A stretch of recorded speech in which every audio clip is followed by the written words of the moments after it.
যাবেন? দাঁড়া দাঁড়া দাঁড়া। আরে আশ্চর্য, আমি আপনাকে ডাকলাম না, তাহলে উনি কেন উঠলো? আপনি উঠেছেন কেন? আপনি কি কথা বলতে পারেন না বোবা? মামা যান। মানে আশ্চর্য মানুষ তো।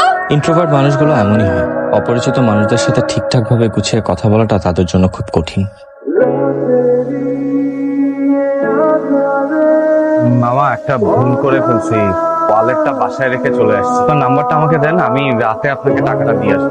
ভাই সকাল সকাল মাথাটা খারাপ করেন না তো, 11 দিন আমি যাই।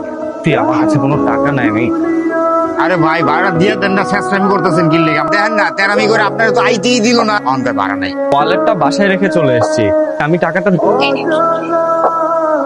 এত টাকা তো আমার লাগবে না। রাখুন, পরে না হয়নি।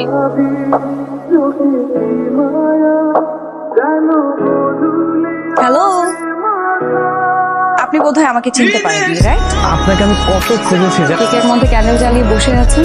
আসলে আজকে আমার জন্মদিন। তো আপনি কি একা নাকি কেউ আসবে? না, একাই। হ্যালো ভাই, একটু আসবেন?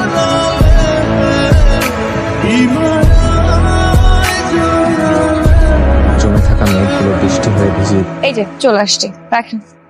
আপনি এই বিল্ডিং এ থাকেন? হ্যাঁ, বেশ, আপনার টাকাটা। ঋণ পরিশোধ করলাম। আমি প্রতিদিন বিকাল 5টায় হাঁটতে বের হই। আপনার যদি কোনোদিন খুব খারাপ লাগে জয়েন করতে পারেন।